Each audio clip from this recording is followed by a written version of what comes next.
Donc, bonjour à toutes et à tous. Ravie donc de votre présence ce matin.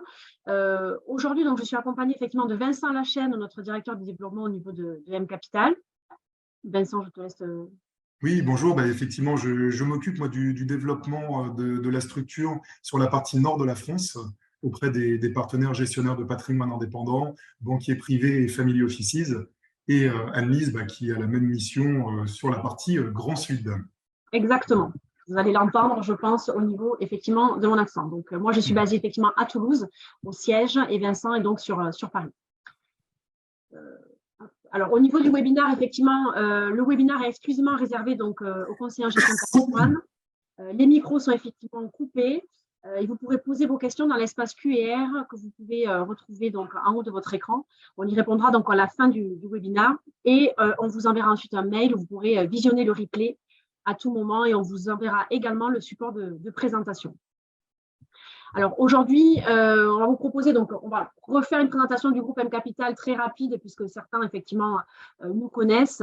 On rentrera également dans le détail du processus d'intervention et de la sélectivité de nos projets.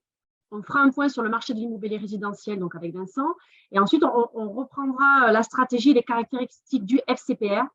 Et enfin, on finira avec les différents investissements que nous avons à ce jour au sein du FCPR Select Promotion 4.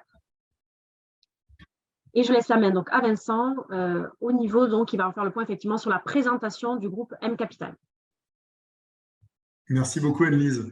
Alors effectivement, M Capital, bon, pour ceux qui travaillent déjà avec nous, vous nous connaissez déjà bien. On est une structure qui existe depuis 20 ans. On est donc agréé par l'autorité des marchés financiers.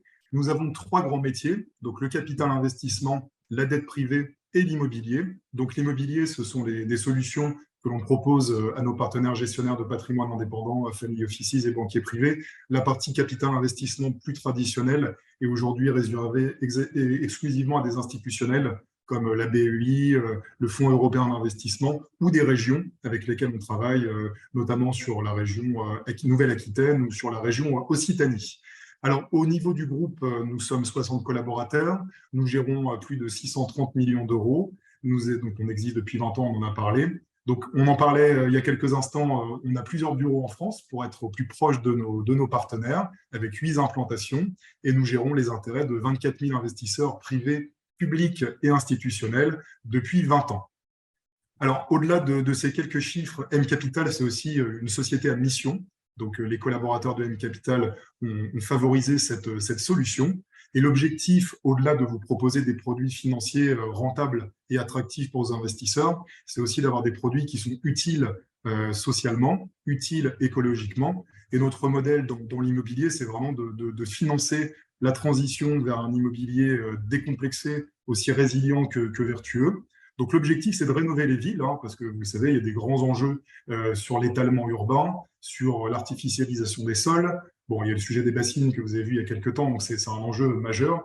Dans les villes, l'objectif aussi, c'est de limiter, en tout cas de s'adapter au changement climatique. Par exemple, on a vu dans la presse il y a quelques jours que Paris était l'une des villes qui serait les plus impactées par le changement, du fait qu'elle soit très bétonnée. Donc l'objectif, c'est de végétaliser, de créer des nouveaux lieux, donc on en reparlera notamment sur le co-living, pour que les Français vivent mieux en ville, dans un univers plus vivable d'un point de vue écologique. Et il y a aujourd'hui on en reparlera au niveau du marché, une grande transition qui s'opère pour permettre de vivre à la fois dans des bâtiments rénovés, dans des bâtiments transformés. La législation aujourd'hui nous ouvre de nombreuses opportunités.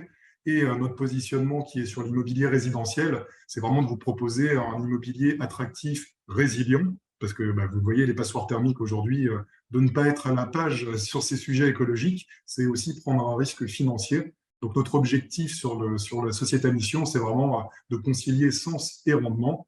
Et d'ailleurs, dans ce cadre, on y reviendra au niveau de notre stratégie macro, c'est d'avoir 50 critères ESG sur chacun de nos investissements, qui vont de l'environnement, donc là c'est relativement facile à comprendre, RE 2020 pour les actifs neufs, faire monter la note énergétique des bâtiments rénovés, mais aussi de contrôler que nos prestataires, les participants sur les chantiers respectent bien la sécurité des travailleurs, ou au niveau des parties prenantes, d'avoir des matériaux biosourcés locaux plutôt que d'aller chercher des matériaux à l'autre bout du monde. Au niveau de la société, donc, dans le pôle immobilier, nous avons donc 3 grands métiers qui globalement visent à être présents sur l'ensemble de la chaîne de transformation d'un actif immobilier résidentiel, en l'occurrence. Donc, M Capital Asset Management, donc là, on définit, on déploie la stratégie qui est vraiment basée sur le value added. C'est vraiment ça notre positionnement, c'est de transformer ou de créer des actifs à haut potentiel, à haute valeur ajoutée. Nous avons également des équipes techniques, et c'est ça qui nous différencie d'un acteur de private equity traditionnel, c'est qu'on fait le même métier que nos partenaires. Donc, on fait de l'audit technique, de l'audit juridique, de l'AMO. Donc, c'est vraiment c'est la partie métier technique. Donc, c'est ça qui, on verra, on a une équipe de 25 personnes très seniors sur ces sujets. Et l'aspect property, donc là, c'est assurer la commercialisation des opérations, ainsi que le suivi du parcours client. On est sur le podium du palmarès gestion de fortune 2022, donc on vous en remercie. Je pense qu'Anne-Lise est toujours très contente quand on a les meilleures notes, des très bonnes notes en tout cas pour l'équipe commerciale notamment, mais aussi sur l'accompagnement des équipes et la qualité de la gestion. Donc continuez, voilà, si on compte sur vous pour passer la première marche cette année. Et plus sérieusement, ça permet aussi à vos investisseurs de voir qu'M Capital est une structure historique, sérieuse et reconnue sur ce segment de l'immobilier. Alors, notre stratégie d'investissement, on l'a vu, c'est de créer de la valeur sur différents actifs. La particularité, c'est qu'en général, l'immobilier, vous le savez, c'est une classe d'actifs qui prend du temps pour créer de la valeur, que ce soit en immobilier direct ou dans les SCPI. Et notre modèle, c'est vraiment d'aller chercher des durées courtes. Donc des durées entre 12 et 36 mois, des fois ça peut même être un petit peu moins, et on va le faire sur différents segments. Donc déjà la rénovation, c'est le marchand de biens tout simplement, c'est d'acheter des actifs en bloc et de les rénover. Donc ça c'est un sujet, aujourd'hui vous le savez que les passoires thermiques, ça nous ouvre de nombreuses opportunités, pas forcément avec des décotes énormes sur des actifs bien placés, mais en tout cas sur la rénovation, c'est un enjeu sociétal et économique majeur. La réhabilitation, transformation, on le fait aussi. Alors, c'est pas forcément, c'est pas le plus grand nombre d'activités qu'on fait, parce que comme on veut des durées courtes, par exemple, de transformer des bureaux en actifs résidentiels, ça peut demander des obtentions de permis et une maîtrise temporelle qui est moins adaptée à cette durée courte. En tout cas, on peut revaloriser aussi des actifs. Et puis, la création, là, c'est vraiment créer des logements neufs dans les grandes villes et dans leur périphérie. Donc, ce soit du foncier nu qui va être créé, soit ce sont des bâtiments vétustes sur lesquels la capacité de rénovation est trop faible. Et là, dans ce cas-là, l'idée ici, c'est vraiment de faire monter la note énergétique d'au moins 2 crans minimum. Et dans la création, là, aujourd'hui, on est directement en RE 2020. Donc, c'est la nouvelle réglementation pour les bâtiments neufs qui vise à proposer des actifs qui sont assez frugaux dans la consommation énergétique, parce qu'il y a quelques années, ça pouvait être considéré comme un sujet un petit peu exotique. Aujourd'hui, avec le coût des énergies de chauffage notamment, c'est indispensable et c'est ce qui permet aussi d'avoir un actif qui a de la valeur et qui gardera de la valeur dans le temps. Au niveau de l'équipe, bon, l'idée, c'est pas de vous faire un catalogue à la Prévert de tous les CV de chacun, mais c'est une équipe senior de 25 personnes qui a supervisé, réalisé ou commercialisé plus de 2000 opérations de construction en immobilier résidentiel. Donc, vous avez notre équipe, donc Karine et Rudy. Donc, Rudy, notre président. Évidemment, on est indépendant. Je ne l'ai pas forcément précisé au départ. On est 100% indépendant de notre capital. Donc, Rudy, Karine, David et Stéphanie, qui sont les associés salariés historiques, détiennent 100% du capital. Et nos équipes métiers. Donc, dans l'équipe ingénierie dont on parlait, vous avez Stéphane Ferrand en tête de pont, qui est notamment l'ancien directeur technique France du groupe Edelis, qui à lui seul a supervisé plus de 800 opérations de promotion immobilière. Julie, notre secrétaire générale, notaire de formation, qui est là pour s'assurer de la qualité et de la rigueur des process. William, c'est ses équipes, là, c'est vraiment sur la partie, c'est le directeur d'investissement pour maîtrise d'œuvre, maîtrise d'ouvrage AMO, parce que là, on va vraiment rentrer dans le détail et dans la technicité des opérations, et on en reparlera sur l'aspect marché. Aujourd'hui, la marge dégagée sur les opérations, c'est vital qu'on puisse la calibrer de manière efficace et performante pour éviter les choses trappes de cet univers. Dans l'équipe Asset Management, donc on a à la fois Bertrand, qui est un ancien du Crédit Agricole Immobilier, dont le métier est de s'assurer de la solvabilité et de la qualité des partenaires promoteurs immobiliers. Michael Liebvendre, qui est directeur d'investissement plutôt sur notre thématique co-living. On a une équipe d'analystes, évidemment, pour analyser et décortiquer les dossiers. Régis et ses équipes sont dans la partie business développement, Donc là, ils sont de l'autre côté, donc ils commercialisent nos solutions auprès des promoteurs et des marchands de biens. D'ailleurs, si dans votre écosystème, vous connaissez des promoteurs et des marchands régionaux de qualité qui cherchent un accompagnement financier et ou un accompagnement technique pour faire de la copromotion ou du co-marchand de biens, n'hésitez pas à nous contacter aussi. Le but, c'est de créer de la valeur ensemble. On peut aussi le faire sur cet aspect-là. Christophe alors quand vous avez des mails, Christophe de Builder, ce n'est pas son nom, hein, c'est Christophe Morel, qui est notre directeur de la plateforme Builder, donc notre plateforme de club deal immobilier, et Nelly et ses équipes sur la partie property pour la commercialisation de programmes neufs. Donc l'idée, c'est vraiment quand on va regarder un dossier, de pouvoir l'analyser de manière complète, à 360, à la fois sur un aspect financier, sur un aspect technique, métier, et sur un parti asset management, pour tout simplement limiter les risques et augmenter la rentabilité de nos supports. Je vais laisser Anne-Lise rentrer plus dans le détail parce qu'on va rentrer vraiment sous le capot et je redonne la main à Anne-Lise. Merci Vincent. Effectivement, on va intervenir au niveau de la structure des projets au plus proche des actifs selon 2 modalités d'intervention. Effectivement, quand on rencontre un opérateur, on va structurer le projet, le deal, soit en obligataire, soit en action. Concrètement, effectivement, Vincent l'a expliqué, on va financer donc des opérations de marchand de biens ou de promotion, soit en obligataire, soit en action. Quand on est en obligation, on va donc établir une émission obligataire avec l'opérateur. Ça veut dire quoi? Ça veut dire que vos investisseurs détiennent des obligations. Ici, en obligataire, on a une priorité sur la marge, enfin, vos investisseurs ont une priorité sur la marge. Et donc ça, c'est un point important, puisqu'effectivement, ça veut dire quoi? Ça veut dire que les premiers milliers d'euros au niveau de la marge vont à vos investisseurs. Je prends un exemple. On a un opérateur, on a une marge au terme, par exemple, d'1 million d'euros. On sait, nous, que le coût pour l'opérateur de faire appel à nous, ça lui coûte à peu près 25% de sa marge.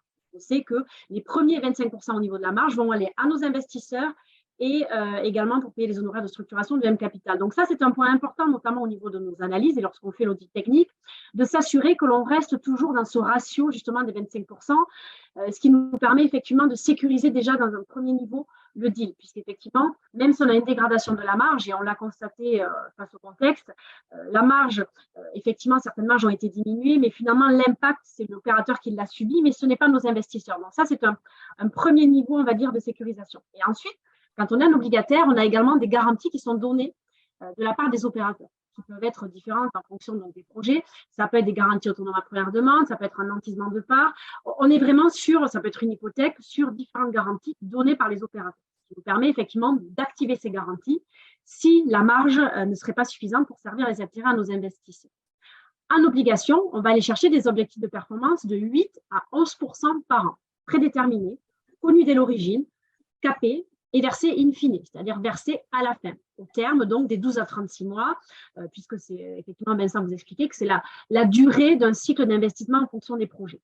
Donc, en obligataire, priorité sur la marge, garantie donnée par l'opérateur, et ensuite, on a des deals en action. Alors, c'est vrai que ces deals en action, on en a moins, en tout cas, on les dédie plutôt pour les personnes morales. Ces deals-là, on les dédie, et en fait, on les crée plutôt pour répondre à certaines problématiques, notamment à la problématique du régime RFI, et de l'article 150.0BT. Effectivement, ici, le client est actionnaire aux côtés de l'opérateur. Donc, ici, vous l'avez compris, sa performance est directement liée à la marge de l'opération. Donc, ici, on a des objectifs de performance bien plus élevés qui sont également versés in fine avec la durée d'un cycle, puisque durée du cycle est liée au projet. Par contre, effectivement, on est en action. On va le voir par rapport, effectivement, alors, on ne va pas forcément le voir aujourd'hui au niveau du FCPR, mais on va le voir sur d'autres fonds où, effectivement, on a un fonds qui est éligible à l'article 150.0BT, toutes les problématiques du report d'imposition. Bon, mais là, ce sont des deals en action. Voilà, que vous compreniez, mais ça ne correspond pas, enfin, en tout cas, ce n'est pas le cas dans notre FCPR, parce qu'on va rentrer dans les détails du FCPR SEC promotion 4, mais sachez que, voilà, les deals en action, on les dédie plutôt pour notre offre éligible à l'article 150.0BT. En ce qui concerne nos solutions d'investissement, donc là, effectivement, on vous présente notre offre globale. On va avoir une offre de produits qui va répondre aux besoins de différents profils clients. Chez nous, le ticket minimum est de 5 000 euros. Vous savez que ce soit sur notre FCPR, mais également sur d'autres produits que l'on a. Ticket minimum, 5 000 euros. On a une offre qui va répondre à des particuliers, où là, on va aller chercher du rendement. On offre une diversification dans le cadre d'une allocation immobilière aux clients particuliers. Ensuite, on a une offre entreprise, où effectivement, on va pouvoir proposer de placer les excédents de trésorerie des différents clients, des entreprises, en tout cas des personnes morales que vous avez dans votre portefeuille, pour aller chercher du rendement, mais également pour répondre à une problématique que vous pourriez rencontrer avec vos clients de report d'imposition, puisqu'on a un fonds dédié éligible à l'article 150.0 BTR.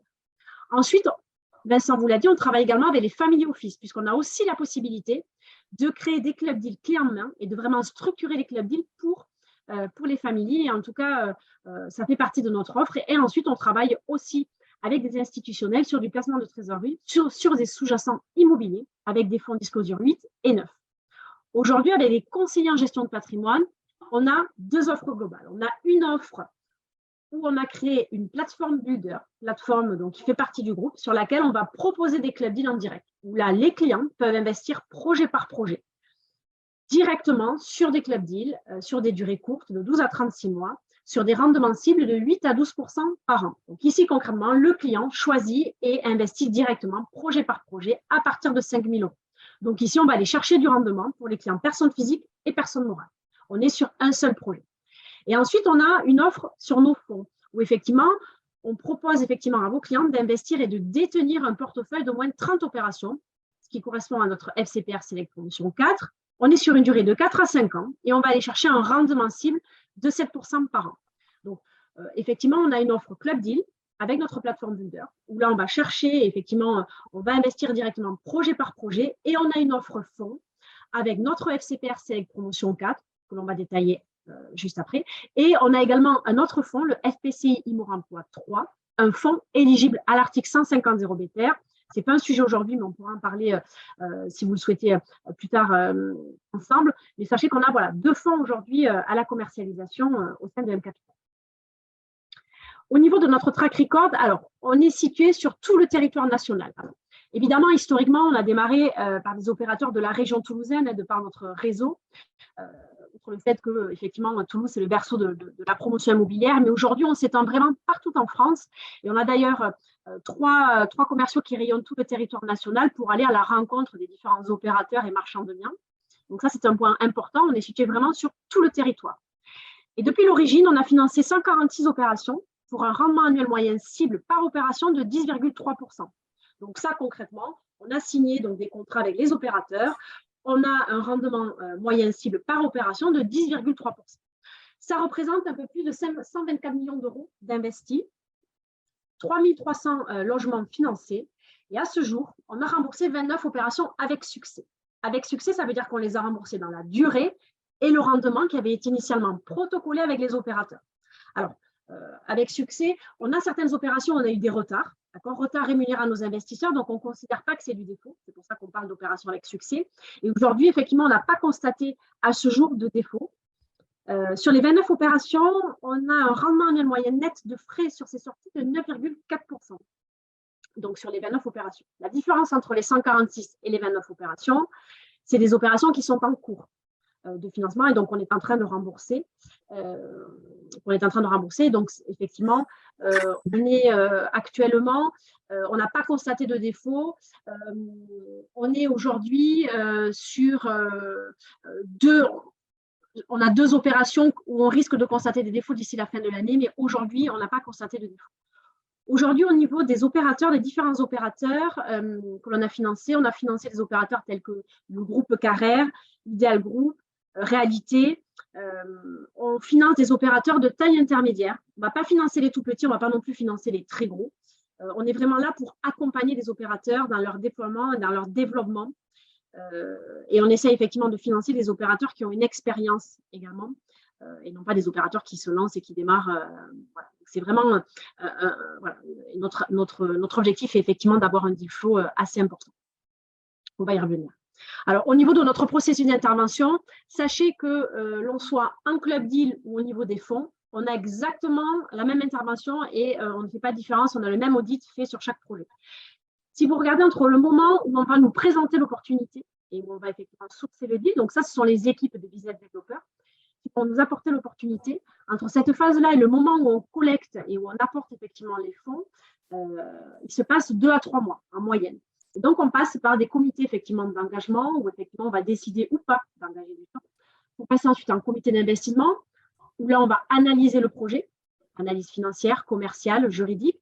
Ensuite, on passe à un comité juridique où là, on va établir et mettre en place les garanties, les hypothèques, pour ensuite passer à un comité de déblocage, où là, effectivement, on va revoir et passer en revue toute la documentation juridique, financière et la documentation liée aux investisseurs pour les cabinets.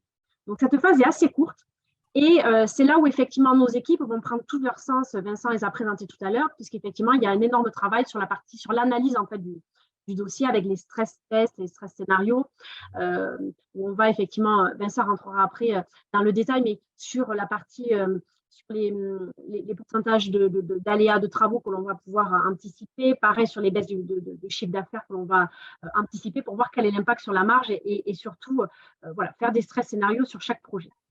En ce qui concerne, et ça me paraît être un point important, la sélectivité de nos projets. On a une sélectivité qui est importante. Et c'est vrai que ce taux de sélectivité de 15% est très important pour nous et il est important de le conserver. Aujourd'hui, on nous a présenté, notamment l'année dernière, 336 millions d'euros pour projet d'investissement. On n'en a financé que 50 millions, qui représentent 15% des projets immobiliers présentés, 15%. Et notre objectif est de rester dans ce ratio-là, puisqu'effectivement, c'est d'ailleurs pour ça que nos équipes, effectivement, on a un deal flow très important, justement, pour toujours garder cette sélectivité qui nous paraît être importante par rapport aux différents projets apportés. Je vais passer la main à Vincent sur le point qui va faire un point sur le marché de l'immobilier résidentiel. Tout à fait. Merci Anne-Lise. Oui, alors le marché, effectivement, on entend parler de beaucoup de choses dans la presse. On sent qu'aujourd'hui, il y a une inquiétude générale sur toutes les classes d'actifs. Ce n'est pas spécifique à l'immobilier. Après, si on reste de mettre sur des choses rationnelles et pragmatiques, l'immobilier résidentiel français présente des fondamentaux qui sont très solides. Déjà, historiquement, vous savez, le besoin de logement est supérieur à l'offre pour des raisons structurelles. Depuis 40 ans, par exemple, 60 logements neufs pour 10 000 habitants ont été créés dans les années 70. Aujourd'hui, ça en est à moins que ça, sachant qu'en parallèle, la population française a augmenté de 25% et que la composition des ménages a évolué, notamment avec les divorces. Ça multiplie le nombre de ménages disponibles pour une offre toujours limitée. Donc forcément, il y a une offre, l'offre et demande est plutôt favorable à l'immobilier résidentiel. Il y a une très grande tension dans les grandes métropoles françaises, qui est notre cœur d'investissement. C'est là où on fait nos dossiers, que ce soit à l'acquisition ou à la location. Et vous avez une statistique intéressante. Par exemple, les 20 premières métropoles françaises représentent à elles seules 37% des besoins. Alors, il y a eu l'effet post-Covid, vous savez, où beaucoup d'urbains ont choisi d'aller un petit peu au vert avec le télétravail, mais il y a aujourd'hui un phénomène un peu de retour d'un certain nombre de gens, parce que tout simplement les transports, les grèves qu'on a vécues en ce moment et le coût des énergies de déplacement font que les hypercentres sont à nouveau sollicités. En parallèle, tout n'est pas rose, il y a l'augmentation des taux d'intérêt.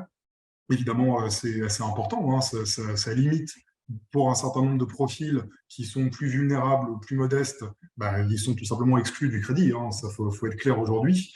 Et ce qui impacte les délais d'écoulement, après, ça va dépendre sur quel type d'actifs, c'est toujours pareil. Aujourd'hui, il y a un écart type du marché qui se creuse, avec les passoires thermiques mal placés qui effectivement commencent à connaître des corrections, tout est relatif, mais qui connaissent des corrections, et les actifs prime bien placés qui, eux, continuent à monter ou de manière légère ou assez correcte, en tout cas. Il n'y a pas d'écroulement des actifs prime. Les loyers continuent à augmenter, donc ça, c'est normalement toujours la force de l'immobilier, c'est qu'il y a une suite ou un rattrapage de l'inflation. Les rentabilités locatives restent supérieures au coût de l'emprunt. Et puis, l'immobilier, c'est comme le private equity, c'est l'une des rares classes d'actifs sur lesquelles on peut toujours jouer l'effet de levier. La seule contrainte aujourd'hui, c'est que l'argent, alors ça dépend comment les choses, oui, c'est monté. Enfin, vous avez une expérience longue comme nous, vous savez très bien qu'un taux, même à 3 ou même à 4%, historiquement, ça reste un taux d'intérêt très faible, d'autant plus avec les niveaux d'inflation qu'on connaît aujourd'hui.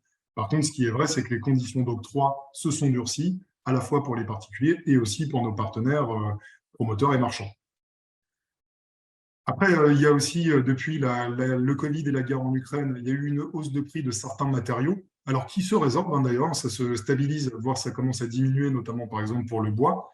Donc ça, c'est plutôt favorable pour nous aujourd'hui. Il y a la prise en compte, on en parlait un petit peu en introduction tout à l'heure, de la RE 2020. Donc ça, c'est clair que l'avantage, c'est que ça produit des actifs qui sont beaucoup plus en phase avec nos attentes écologiques et beaucoup plus en phase avec les attentes des acquéreurs ou des investisseurs sur cette thématique énergétique. Par contre, les coûts de construction, ça les a fait monter aussi mécaniquement. Et après, il y a le hausse des prix de l'énergie, parce que, par exemple, tout ce qui est ciment ou aluminium, en soi, c'est de la matière première qui ne coûte pas très cher. Par contre, ça a un coût énergétique important pour la transformation. Donc, comme vous savez qu'on vit en ce moment dans des fluctuations importantes des coûts énergétiques qui sont plutôt à la hausse, bah forcément, il y a un impact. Et puis, l'augmentation des taux d'intérêt sur les opérations, pour l'essentiel à taux variable, ça joue. Donc, tout n'est pas rose, mais après, objectivement, sur le résidentiel, on est quand même historiquement bien protégé.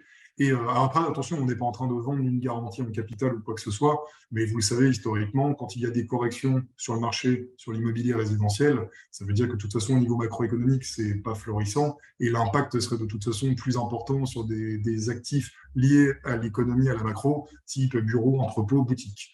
On l'a vu notamment, on l'a revu pendant le Covid. Alors, par contre, ce qui est sûr, c'est que pour nos opérateurs, il y a des délais qui sont plus longs et qui pèsent sur la trésorerie. Donc, par exemple, nous, on finançait. Le but du jeu pour nous, c'est de financer les fonds propres en fait des opérations, soit partiellement, soit totalement. Et ces dernières années, un certain nombre de nos partenaires nous utilisaient pour 70 à 80% des fonds propres d'une opération. Aujourd'hui, comme les marges pour eux baissent, c'est clair. Hein, alors, c'est là où l'intérêt de notre équipe, c'est de vérifier que cette marge est suffisamment attractive. Mais entre la hausse du coût bancaire et la hausse des coûts de matériaux, forcément, la marge a un peu baissé pour les partenaires. Donc, eux, à la fin de l'année, s'ils veulent que leur résultat net de leur activité soit toujours à des niveaux intéressants, ben, ils n'ont pas le choix, ils sont obligés de faire plus de volume pour compenser les marges. Donc, nous, ça nous permet aussi de continuer à faire du financement de manière rentable avec ces opérateurs. Donc, ça, c'est la première opportunité de marché que l'on a aujourd'hui chez M Capital.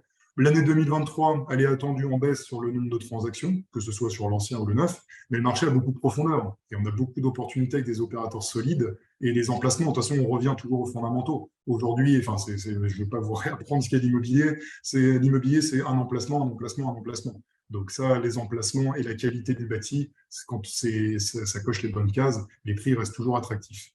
Aujourd'hui aussi, il y a des acquisitions en bloc d'immeubles obsolètes avec la loi climat. Donc attention, les actifs bien placés, c'est que certains propriétaires, certains bailleurs n'ont pas spécialement envie de se lancer dans une phase de travaux qui peut leur coûter de l'argent. Donc ça ne veut pas dire qu'on a des décotes monstrueuses, mais déjà on a accès à des actifs auxquels on n'avait pas accès ces dernières années. Donc ça, c'est plutôt une opportunité pour nous. Et aujourd'hui, bah, vous le savez peut-être, il y a 7 millions de logements qui sont montés F ou G. Alors la conséquence, disons que le côté écologique, il est très concret aujourd'hui parce que quand vous êtes en dessous de G, bah, vous n'avez plus le droit de louer vos biens et légèrement au-dessus, vous ne pouvez plus revaloriser vos loyers. Ce qui est quand même dommage parce que l'immobilier, normalement, ça sert à suivre l'inflation. Donc ça nous ouvre des opportunités intéressantes dans les hypercentres. La construction de résidences sur les zones tendues, bah, il y a aussi la loi climat qui fait que les PLU se durcissent, donc ça devient compliqué de faire de nouveaux fonciers.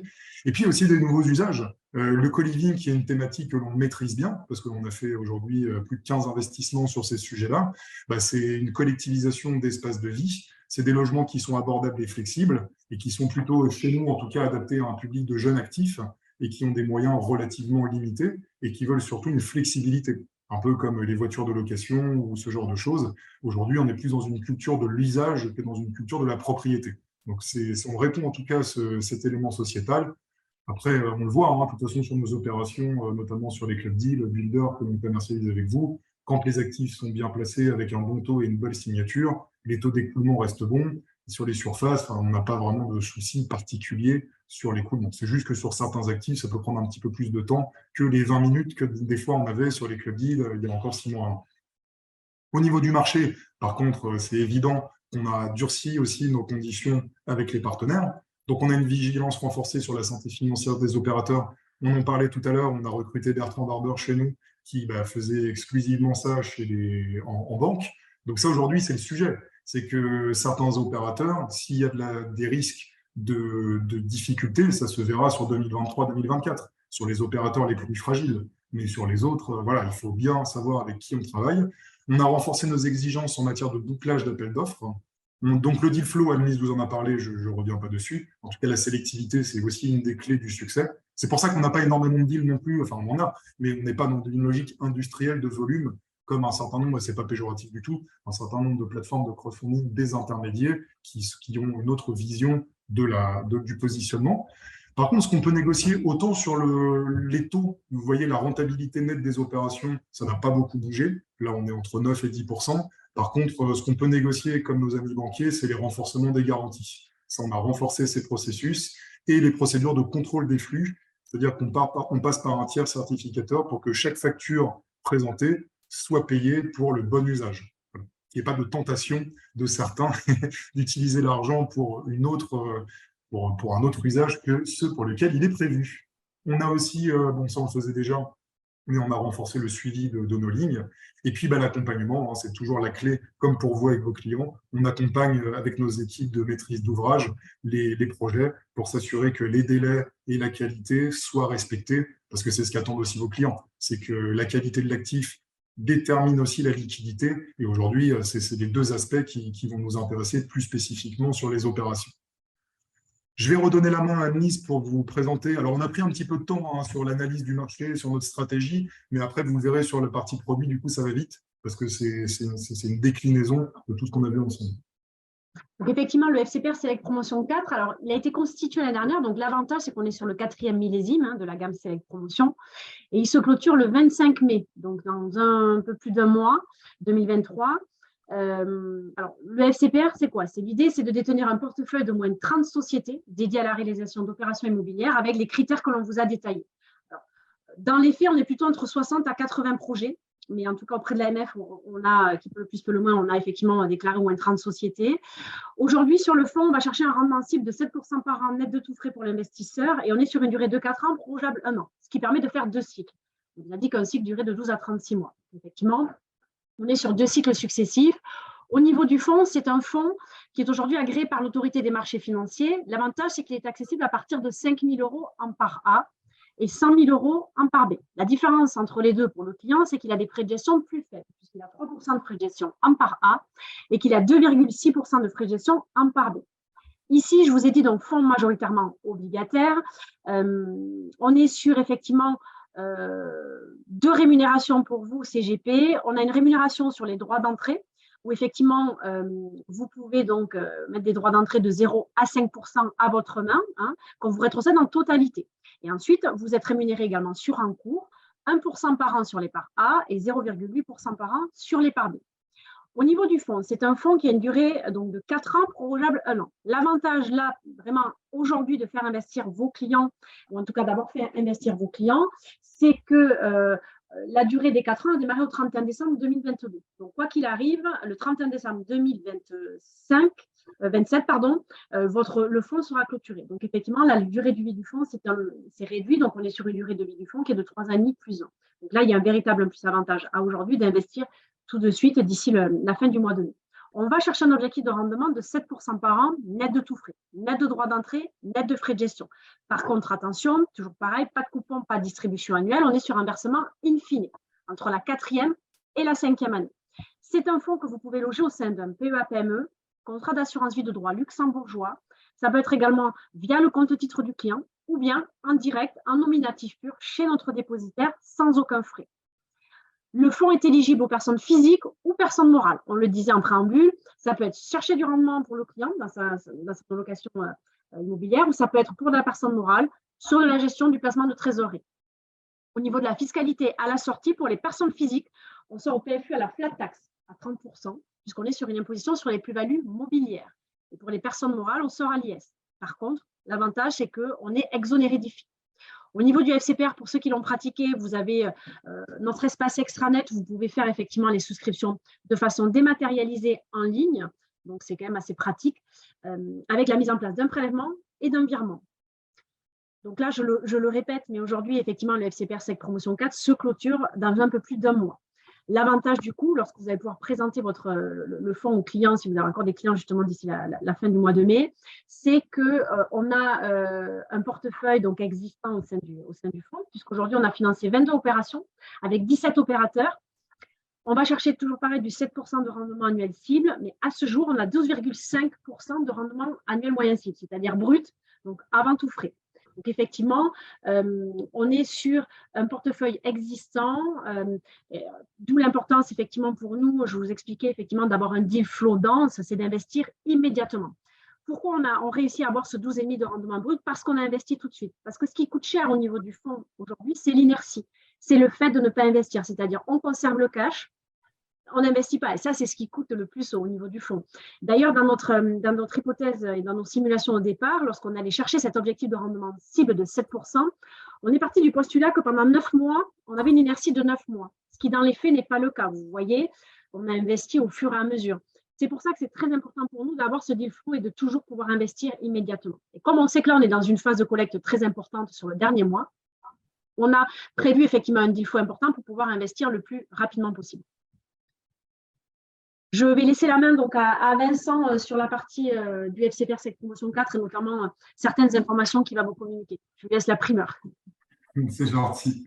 Bah oui, alors vous avez effectivement au niveau des outils, on a des supports aussi médias qui peuvent intéresser vos investisseurs et qui peuvent vous faire gagner du temps parce qu'il y a l'investissement à proprement parler et ensuite il y a le suivi. Donc au niveau, bon, vous avez tout ce qui est plaquettes, d'ici, lettres d'engagement, RIB et autres. L'accès à l'espace sécurisé, vous pouvez faire vos souscriptions en ligne. On a aussi des supports vidéo que vous pouvez retrouver. Là, je fais pas l'influenceur, hein, c'est pas notre métier, mais on est présent sur LinkedIn et sur YouTube notamment. Et on a des vidéos pédagogiques. On en a fait une avec Club Patrimoine il y a quelques jours avec Karine, où on rappelle des éléments de marché, la présentation du produit en quelques minutes. Donc, ça peut être aussi un moyen didactique de présenter les choses à vos investisseurs. Sur le site Internet, et Anis, de toute façon, on reparlera sur le produit en lui-même, on a le détail de tous les portefeuilles, opération par opération. Donc, il y a une transparence totale de notre travail.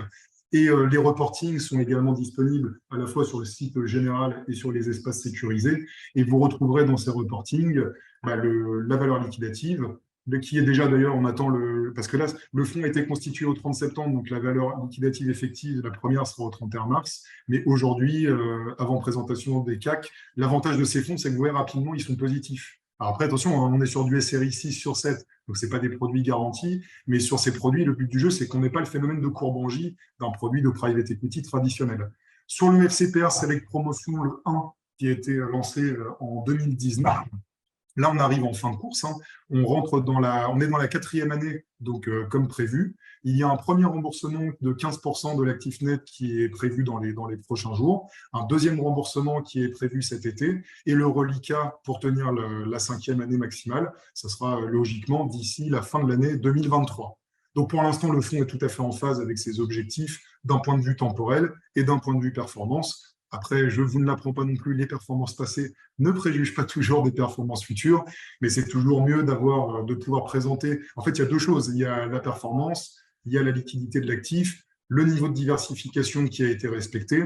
Et dans les reportings, vous verrez aussi dans les différents liens, vous avez la quote-part entre promotion, entre marchand de biens, entre les actions, les obligations. Parce qu'en petite reprécision, le FCPR, c'est un fonds à majorité obligataire. Hein. Parce que quand Anne tout à l'heure présentait les actions et les obligations, là on reste vraiment sur les obligues, donc avec le niveau de garantie sur les opérations le plus important possible que l'on vise. Donc voilà, vous avez tous les éléments pratico-pratiques pour vous accompagner. Et je vais relaisser la main à Anne-Lise pour qu'on rentre vraiment dans le détail des opérations que l'on a déjà fait sur ce millésime. Je ne parle pas des précédents, je parle de celui qui est en cours de commercialisation. Effectivement, alors vous le retrouverez, on vous enverra le lien, vous avez donc accès à notre espace sur Internet, au portefeuille à jour. Donc les premiers investissements sur le FCPR Select Promotion 4, donc les 22 investissements faits à jour. Donc c'est des opérations, vous voyez, de marchand de biens et de promotion. Donc on a des opérations situées à Toulouse pour une opération de marchand de biens. On est également donc, dans le 77 à Moussy-le-Vieux. On est à Sceaux. En tout cas, ce qu'il vous faut voir, c'est qu'on est diversifié d'un point de vue géographique. On est également, on va chercher des rendements entre 11 à 16%. C'est d'ailleurs comme ça qu'on va aller chercher du rendement brut de 12,5. Hein. En tout cas, on a une diversification vraiment au niveau des opérateurs et également au niveau de la partie géographique, de la situation géographique. Ensuite, on a des opérations qui sont situées à Niort pour une opération de marchand de biens. Vous voyez, on va chercher du 16% par an. On est également situé dans le 34 à Moguio. On est également dans le 33 sur l'opération de promotion avec l'opérateur Adventis. On est également donc, sur les opérations de promotion immobilière près de Toulouse, donc dans le 31. Et vous voyez donc que les rendements prévisionnels, en tout cas, de chacune des opérations, sont entre 10 à 16% par an. Et c'est comme ça qu'on va chercher cette diversification. Et c'est vraiment quelque chose qui est important, puisque là, vous voyez, on est en cours de collecte et on est déjà à 22 opérations financées. C'est pour ça que je vous parlais d'un portefeuille très diversifié entre 60 à 80 opérations au sein du fonds, ce qui permet effectivement de mutualiser le risque et effectivement de pouvoir, malgré le fait qu'on est sur un niveau de risque de 6 sur 7, de pouvoir diversifier, en voir cette diversification qui est selon nous très importante au niveau du fonds. On a également donc des opérations situées dans le 77 à Barbizon. On est aussi à Nantes. On se retrouve aussi à Muret sur une opération de promotion immobilière avec le groupe Carrère.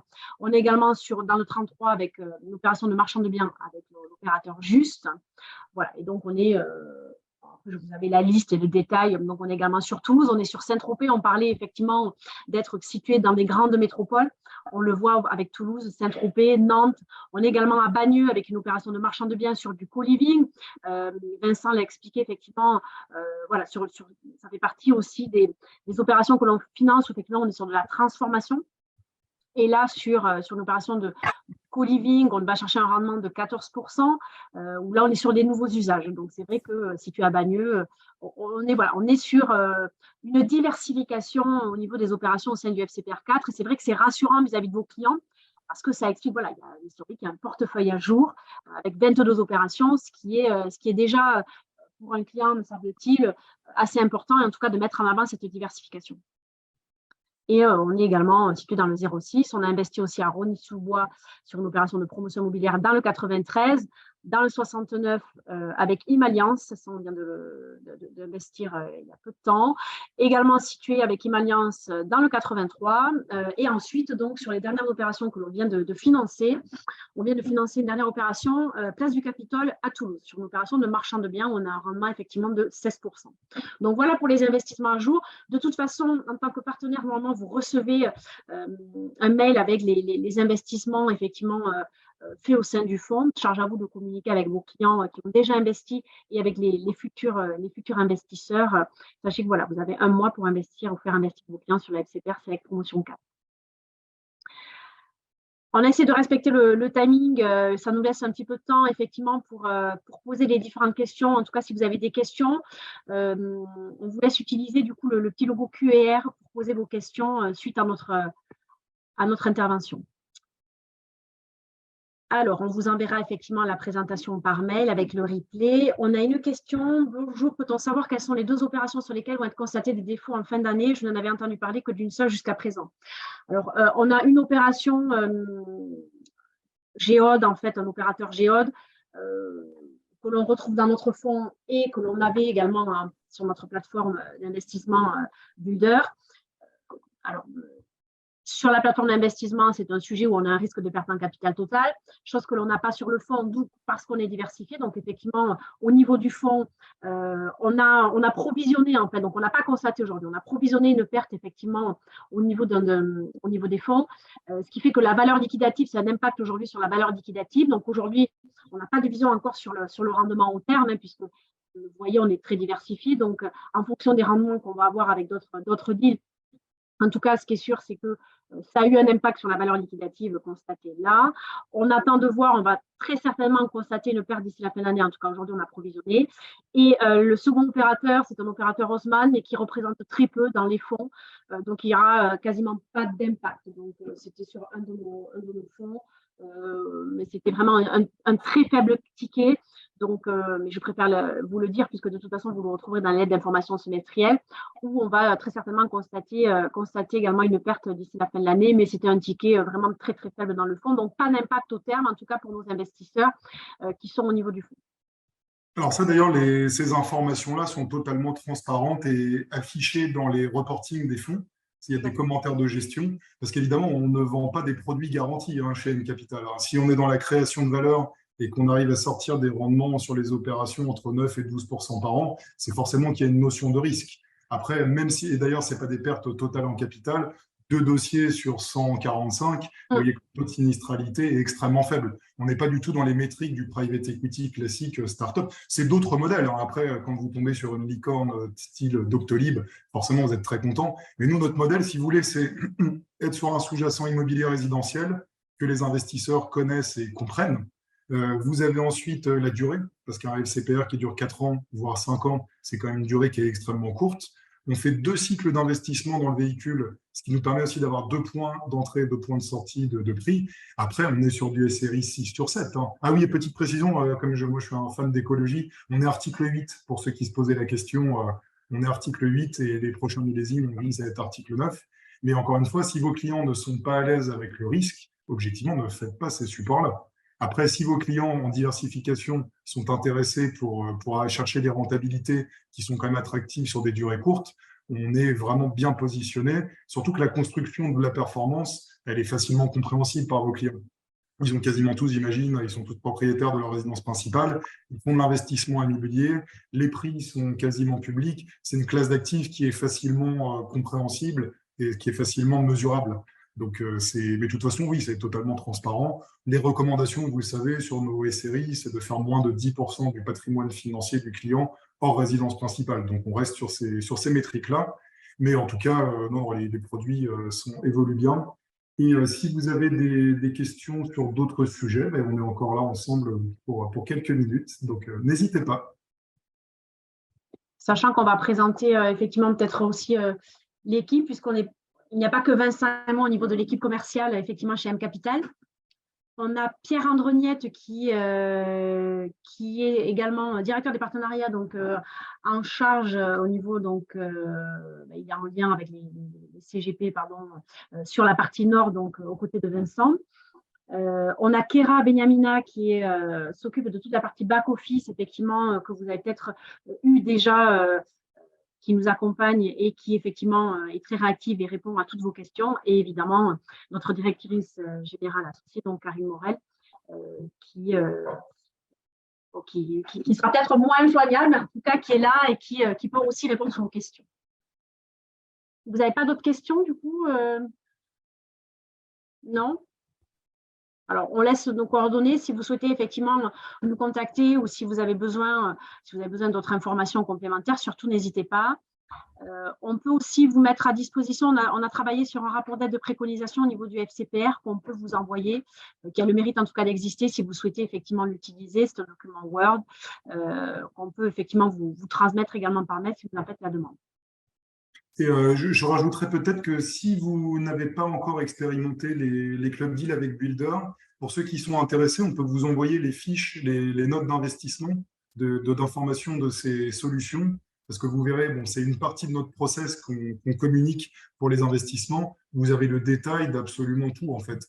Les chiffres financiers du partenaire promoteur, les chiffres de l'opération, avec les niveaux de marge, les niveaux de chiffre d'affaires, les hypothèses de stress test que l'on a pris, parce qu'en fait, on en revient à ce sujet de la marge. Hein. On prend les hypothèses théoriques de baisse de chiffre d'affaires, de hausse de coûts de construction. Donc, si ça vous intéresse d'avoir un modèle pour voir comment est-ce qu'on travaille dans le détail, au-delà du véhicule collectif qu'on propose, n'hésitez pas à nous les demander. Hein. Sur les opérations en cours ou des opérations passées, on peut vous fournir ça.